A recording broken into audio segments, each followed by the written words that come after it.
Você está vendo esse rio? E aquela colina? Não dá para ver muito bem, né? Mas foi às margens desse rio, no alto dessa colina, que nasceu a vila de São Paulo de Piratininga. Piratininga é o antigo nome do rio Tamanduateí. Na língua tupi, quer dizer rio do peixe seco. Na época das chuvas, o rio transbordava e ocupava toda essa área. Quando a água baixava, muitos peixes ficavam presos e acabavam morrendo. A morte desses peixes atraía as formigas, e atrás das formigas vinham os tamanduás. O rio do peixe seco se tornou o rio do tamanduá, o Tamanduateí. Quando os jesuítas chegaram, aproveitaram a sabedoria dos índios e instalaram sua capela ao lado das duas tribos que viviam no alto dessa colina. A região era privilegiada para a fundação de uma vila naquele tempo. E o local, os índios já tinham escolhido há muito tempo, não eram os portugueses que escolhiam. E eles escolheram sabiamente um ponto plano entre o rio Tamanduateí e o rio Anhangabaú, que era um ribeirão.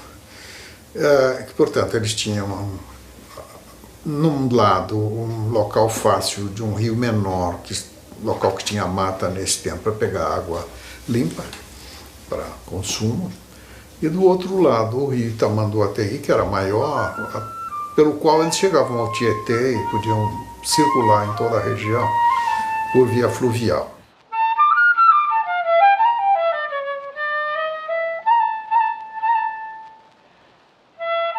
Durante aproximadamente 300 anos, a vila de São Paulo só existiu por causa desses dois rios. Hoje, a maioria nem nota sua existência. A máquina fotográfica chegou a tempo de registrar as mudanças que essa paisagem iria sofrer.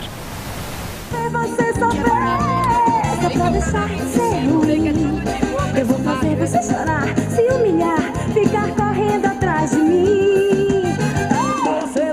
Sabe aquele canal que passa ao lado do mercado municipal?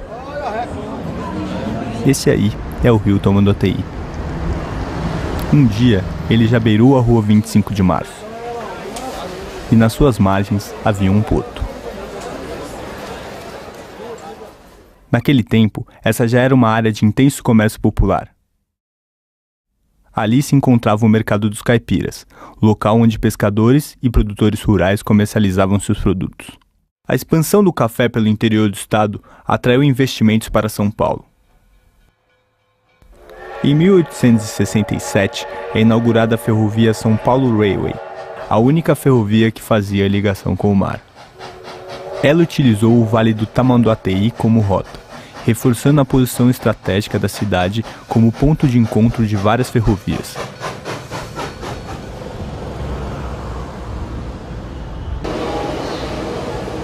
Esses trilhos marcaram a entrada do Brasil na modernidade. A velocidade da máquina transformou a vida na cidade e alterou de forma marcante sua relação com os rios. Os peixes, que antes eram tirados dos rios, agora vinham diretamente do mar, trazidos em vagões.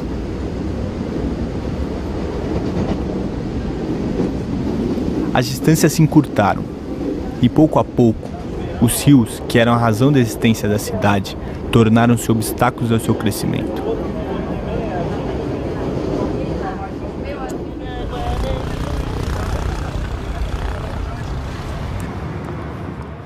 A construção do viaduto do Chá, sobre o Vale do Anhangabaú, foi o primeiro marco de superação às barreiras que os rios impunham à expansão da cidade. Todo feito em metal, importado da Alemanha, ele ligou o Centro Velho aos novos loteamentos que surgiam a oeste da cidade. Esses bairros, destinados à elite cafeeira que vinha do interior para a capital usufruir das comodidades da vida moderna, contariam com uma infraestrutura que mudaria ainda mais a relação da cidade com seus rios: a água encanada. Para garantir o sucesso de seus empreendimentos, os loteadores fundaram em 1878 o primeiro sistema de abastecimento de água de São Paulo, a Companhia de Águas e Esgotos Cantareira.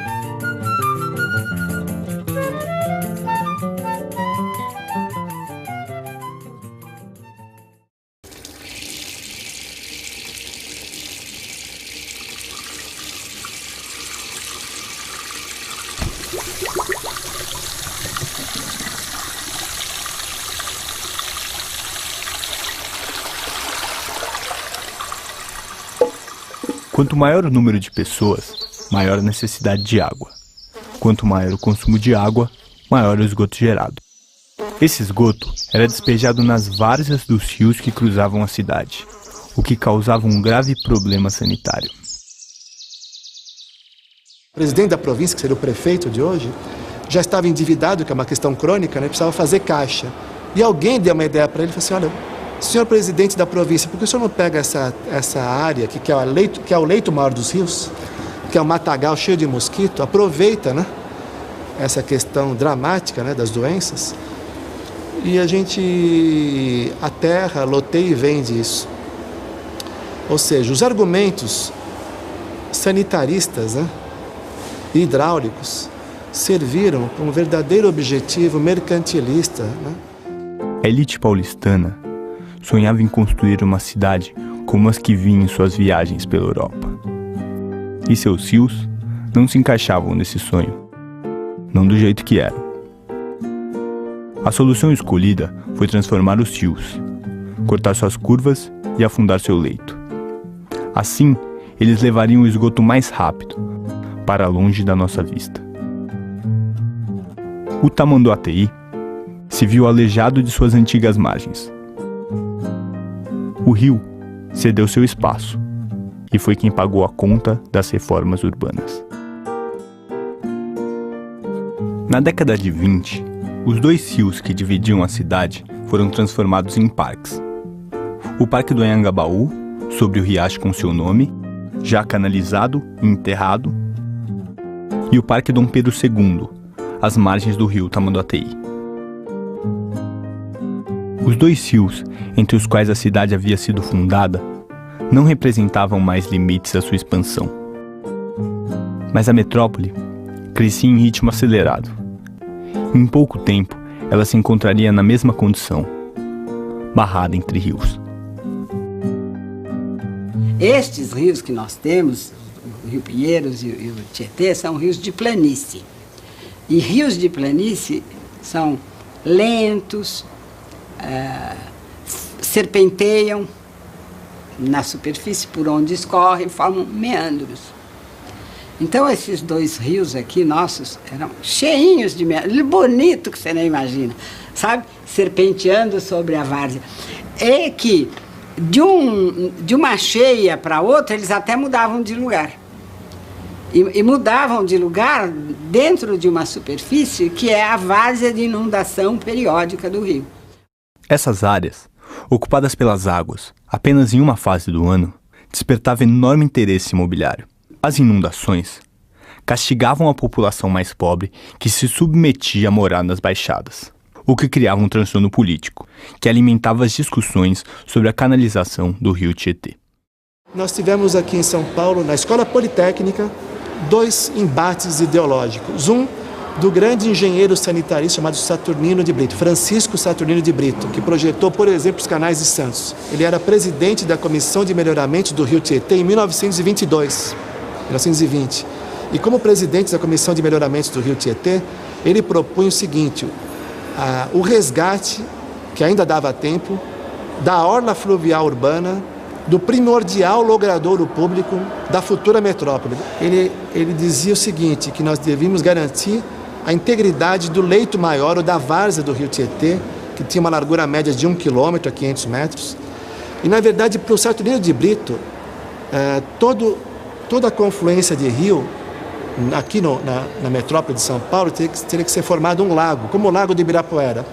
Esse lago seria, na verdade, o coração, o núcleo aquático da formação de um cinturão de parque, né, com bosques e assim por diante. Então, essa era a visão sofisticadíssima do engenheiro Francisco Saturnino de Brito, que tinha como seu colega de trabalho, né, um antagônico, também chamado Francisco Prestes Maia. O Prestes Maia fez o livro dele, o famoso livro, que é o embate ao Parque do Saturnino de Brito. Ele fez uma proposta que era o plano de avenidas para a cidade de São Paulo. Francisco Prestes Maia, junto com Ulloa Sintra, eram técnicos que falavam o que os empreendedores queriam ouvir, que era realmente justificar o tal desenvolvimento da cidade de São Paulo através de um plano de avenidas radial concêntrico. Moscou tem um sistema radial concêntrico, Lyon tem um sistema radial concêntrico, Viena também tem a famosa Ringstrasse, Paris também tem. Só que o Prestes Maia, de modo maroto, sonegou a informação que antes de fazer o sistema radial concêntrico de avenidas, Viena já tinha o anel ferroviário. E antes do anel ferroviário, que é a mãe da ferrovia, a hidrovia, Viena já tinha o anel hidroviário do Novo Danúbio. Paris também tinha o anel hidroviário formado pelo Sena, Saint-Denis e Saint-Martin. Moscou também tinha o anel hidroviário, para depois fazer o anel ferroviário. Ele sonegou, como se estivesse queimando etapa. Eu vou queimar a etapa, eu não vou passar pela hidrovia nem pela ferrovia. Vou fazer uma única modalidade para o cara não ter alternativa, para realmente vender os carros. Senão eu vou dividir, né? Não vou vender carro, vou vender trem, vou vender barco, né?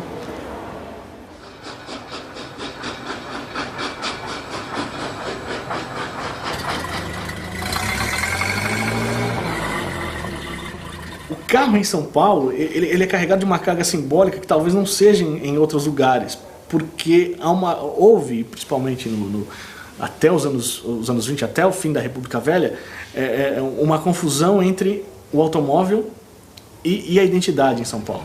Ele se transforma numa peça-chave de um discurso de modernização, mas não um discurso de modernização como a gente conhece, um discurso de modernização progressista, mas uma modernização conservadora, que propunha transformar a cidade de São Paulo naquilo que os homens do PRP chamavam da Chicago da América do Sul, ou seja, uma cidade tipicamente americana, tomada por arranha-céus, autopistas, automóveis espalhados por toda a cidade.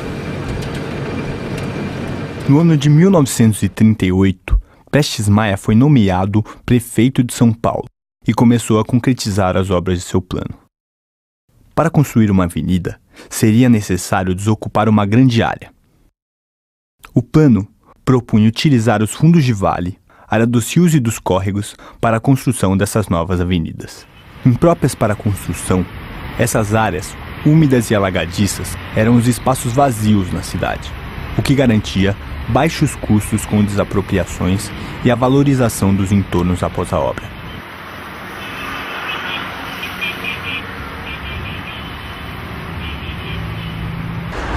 As principais avenidas de São Paulo, como as marginais Pinheiros e Tietê, a Avenida do Estado, a 9 de Julho e a 23 de Maio, estavam propostas no plano de avenidas, plano que estruturou o modo de expansão da cidade. Prestes Maia ficou no poder até 1945. Neste período, ele finalizou a retificação do Tietê, construiu a Avenida 9 de Julho e realizou uma série de outras obras viárias com o intuito de abrir espaço para esse que prometia modernizar o país, o automóvel.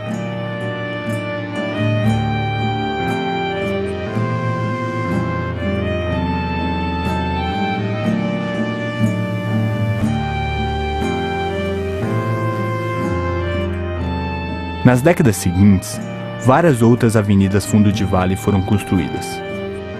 A cidade crescia, e a cada nova baixada, seu córrego era canalizado e transformado em avenida.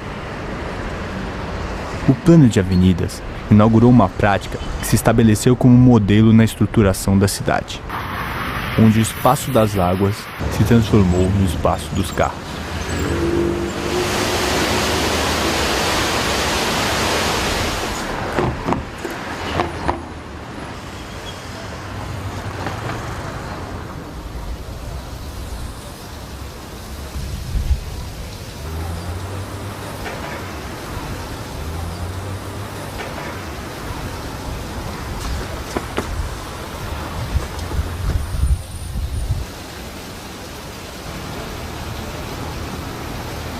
O homem moldou o rio a seu modo. Colocou-o dentro de um cano e escondeu debaixo da terra, para não se ver na sujeira.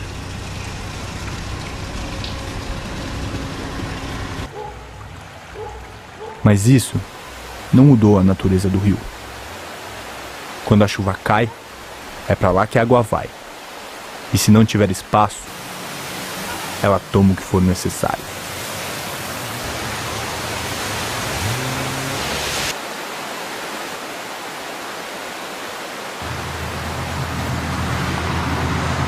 A urbanização de São Paulo foi uma coisa tão violenta que ocupou o lugar do rio. Então, enchente é coisa que nós inventamos, entende? Ela é produto da urbanização. O Tamanduateí, você vê, é um rio que nós chegamos nós utilizamos ali a seção hidráulica a mais confinada e a possível de se manter vazão, né? Quer dizer, é uma seção de concreto e uma parede vertical, né? Quer dizer, não tem mais como aumentar o rio ali. Nos anos 70, quando foi feito esse canal, a seção ali do Parque Dom Pedro II era considerada assim, olha, aqui para inundar, nós vamos precisar de uma vazão que ocorre, em média, uma vez a cada 500 anos. Hoje, essa vazão que era de 500 anos, certamente deve ter caído para 5. Já houve aí, recentemente, extravasamentos novamente no Parque Dom Pedro II.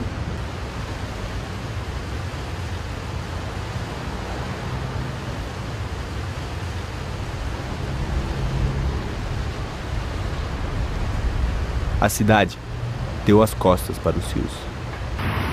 O rio é sua base. Ninguém sabe. Ninguém percebe. Ninguém vê.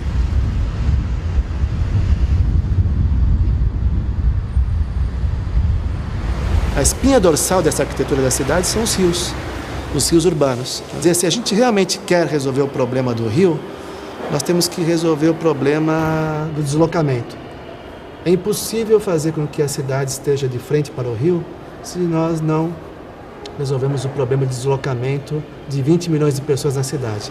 Hoje, do jeito que está, se você deixar a administração pública, da questão crônica que ela está, de dívidas e refém dos empreiteiros e desse urbanismo rodoviarista, nós vamos cada vez mais pela lógica, que é a lógica mais ultrapassada que pode existir, abrir mais estradas, mais avenidas.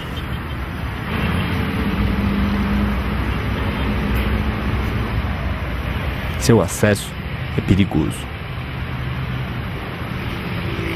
Seu contato proibido.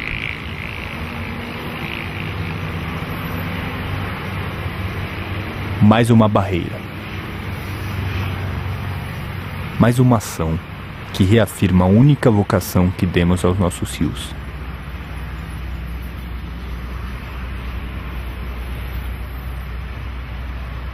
Canal de escoamento de água e esgoto. Mas o carro pede espaço. E São Paulo não pode parar.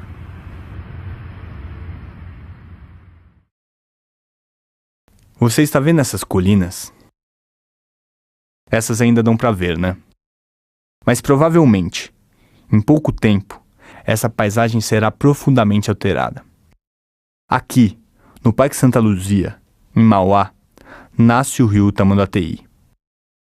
Esse mesmo. E é também por onde passará o trecho leste do Rodoanel.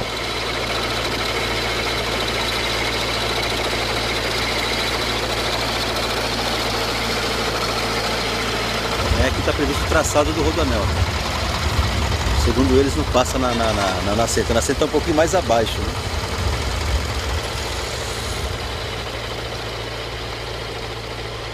E esse rio foi um rio que já doou para a parte econômica aqui da cidade. A margem já doou as matas, doou água. Hoje ele é um rio que está morto, né? Um rio que no consciente coletivo ele nem existe na realidade. As pessoas a poucos metros daqui não sabem que a nascente está aqui, em Mauá.